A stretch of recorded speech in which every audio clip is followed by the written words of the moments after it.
देखो बच्चों, आज हम रेलवे पढ़ेंगे। रेलवे देखो, रेलवे 53 में शुरू हुआ था। बॉम्बे से थाने रेलवे लाइन बिछी थी सबसे पहले, 35 किलोमीटर थी। और उस टाइम पे लॉर्ड डलहौजी थे गवर्नर जनरल, शायद देख लेना, ठीक है। उस टाइम पे आई थिंक गवर्नर जनरल बोलते थे, वाइस रॉय नहीं बोलते थे, चेक कर लेना। लॉर्ड डलहौजी थे। Largest government undertaking in India, बहुत इंपॉर्टेंट पॉइंट है, ठीक है। रेलवे को 18 जोन्स में डिवाइड किया गया था, ठीक है। बहुत इंपॉर्टेंट पॉइंट है। और 3 टाइप की रेलवेज होती हैं, एक ब्रॉड, दूसरा मीटर, तीसरा नैरो। ये दो जो दो रेलवे की लाइंस होती हैं ना, देखो ऐसे ऐसे रेलवे की लाइंस जाती हैं, ऐसे और ऐसे, फिर पटरियाँ ऐसी होती हैं, ठीक है। इस विड्थ के अकॉर्डिंग हमने डिवीजन किया है रेलवेज़ की, ठीक है। ब्रॉड में ज़्यादा बड़ी होती है, नैरो में सबसे कम, और मीटर गॉज में 1 मीटर का डिस्टेंस होता है इन दोनों के बीच में, ठीक है। पटरी के बीच के डिस्टेंस को लेके हमने इसमें हमने ये क्लासिफिकेशन की है, ठीक है। मीटर मीटर गॉज होता है जिसमें सिर्फ और सिर्फ 1 मीटर डिस्टेंस होता है दोनों पटरियों के बीच में।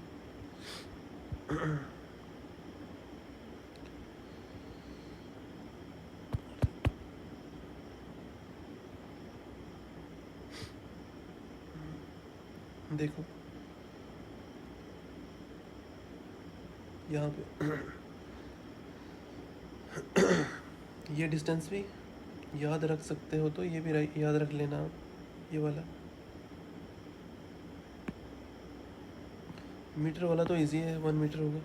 नैरो में 0.762 या 0.610 मीटर होगा, ठीक है।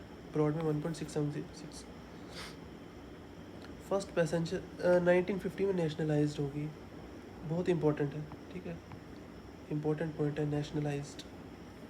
जिनको पता नहीं नेशनलाइजेशन का क्या मतलब होता है, वो कमेंट सेक्शन में पूछ सकते हैं मुझे, या खुद से गूगल सर्च कर सकते हैं कि नेशनलाइजेशन का क्या मतलब होता है। फर्स्ट पैसेंजर ट्रेन देखो, ग्रेट इंडियन पेनिनसुलर रेलवेज, ठीक है। और ये वाला point you can skip this, ये वाला नहीं पढ़ना,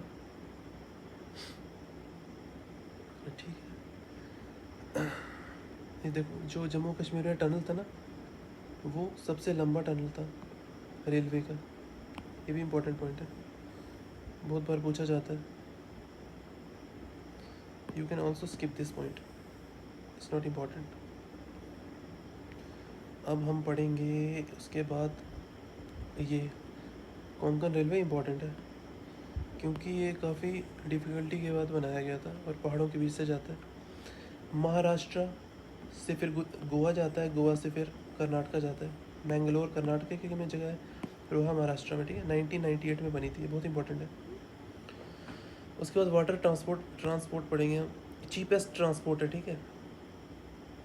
जो इनलैंड वाटरवे अथॉरिटी है ना, देखो ये अथॉरिटी 86 में बनी थी, 1986 में, ठीक है। और एक्ट बना था 2016 में। इसमें रिवर्स के बीच में बोट चलाई जाती है, या फिर इवन 2 रिवर्स को जोड़ा भी जाता है इनमें, ठीक है। वाटरवे में, इनलैंड वाटरवे, 2 रिवर्स को जोड़ा जाके तो एक स्टेट से दूसरे स्टेट जाया जाता है। सिर्फ 1% ट्रांसपोर्ट होता है जहाँ वाटरवे से, बहुत कम। ये याद रखने की ज़रूरत नहीं है आपको किलोमीटर्स में। ये देखो, ये बहुत इंपॉर्टेंट है। नेशनल वाटरवे 1, जैसे नेशनल हाईवे 1 होता है ना, NH1 NH2 NH3, वैसे ही है वाटरवे फर्स्ट। ये है हल्दिया से इलाहाबाद, सबसे लंबा है, सबसे लंबा गंगा में, गंगा, ठीक है। बहुत इंपॉर्टेंट है, बहुत इंपॉर्टेंट, 16-20 किलोमीटर के, बहुत इंपॉर्टेंट है। वैसे ही NH2 है, दुबरी से सदिया, आंध्र प्रदेश में ही है और ब्रह्मपुत्र में है, ठीक है। बहुत इंपॉर्टेंट है। तीसरा है कोलम से कोटापुरम बहुत इंपॉर्टेंट है। थर्ड, ये पूरा पढ़ना है, ये भी पढ़ना है, ये भी पढ़ना है, ये भी पढ़ना है। वाटरवे से 4 काकीनाडा से पुडुचेरी, और हो सके तो ये भी पढ़ लेना आप 5 और 6, ठीक है। बहुत इंपॉर्टेंट है, बहुत ज़्यादा इंपॉर्टेंट है। ये reverse you can skip, reverse भी याद कर लेना, स्किप नहीं करना। कौन कौन से रिवर्स जोड़ रही है, ठीक है, सब कुछ बहुत ज़्यादा इंपॉर्टेंट है। पहला गंगा में, दूसरा ब्रह्मपुत्र, तीसरा वेस्ट कोस्ट कैनाल, चौथा गोदावरी कृष्णा, फिर ये बकिंगम कैनाल पे है। ये यू कैन गूगल दिस, ठीक है।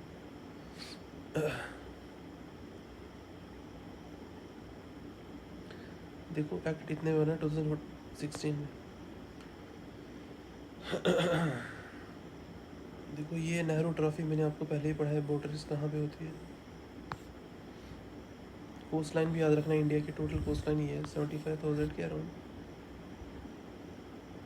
ये ओशनिक वाटरवेज के बारे में बोल रहे हैं, ओशन से जो भी है ट्रांसपोर्ट होता है। ये कोस्ट लाइन बहुत इंपॉर्टेंट है। जो भी ट्रेड होता है ना इंटरनेशनल, 95% पानी से ही होता है, ठीक है। और 70% जो वैल्यू वाइज ट्रेड है, मतलब अगर 100 करोड़ का ट्रेड किया हमने, तो उसमें से 70 करोड़ सिर्फ पानी से ट्रेवल होगा, ठीक है। इसका ये मतलब। और वॉल्यूम वाइज मतलब ये है कि अगर मतलब वॉल्यूम में अगर हमारे पास 1000 क्यूबिक सेंटीमीटर या क्यूबिक मीटर हमने कोई सामान भेजा, उसमें से 95 या 950 सिर्फ और सिर्फ पानी से भेजेंगे हम। एयर ट्रांसपोर्ट फास्टेस्ट है, सब पता है। 1911 में शुरू हुआ,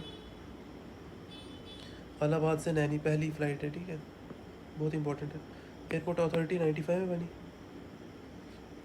और ये कैसे बनी थी, जब इंटरनेशनल एयरपोर्ट अथॉरिटी को नेशनल एयरपोर्ट अथॉरिटी से जोड़ा गया, तब बनी थी ये, ठीक। ओपन स्काई पॉलिसी 1992 में शुरू हुई, जब एलपीजी रिफॉर्म्स हुए। एलपीजी रिफॉर्म्स आपको इकोनॉमिक्स में पढ़ाया जाएगा। लिबरलाइजेशन, ग्लोबलाइजेशन, ये इसका ये मतलब होता है। उस टाइम पे बहुत रिफॉर्म्स आए थे, ठीक है। 1992 की बात है। नेशनलाइज हुई थी 1953 में। Rail airway authority of India 1953 में नेशनलाइज हुई थी। बहुत इंपॉर्टेंट पॉइंट है, बहुत ज़्यादा, ठीक है। उसके बाद ऑयल और गैस पाइपलाइंस, ये भी हम ट्रांसपोर्ट के अंदर लेते हैं, ठीक है। यहाँ इसमें भी गैस वगैरह या ऑयल ट्रांसपोर्ट होता है। Asia's first cross boundary pipeline है ये वाली, आसाम से बिहार तक। इसमें कुछ खास नहीं है। Crude oil natural gas transport होती है, ठीक है, कुछ खास नहीं है इसमें।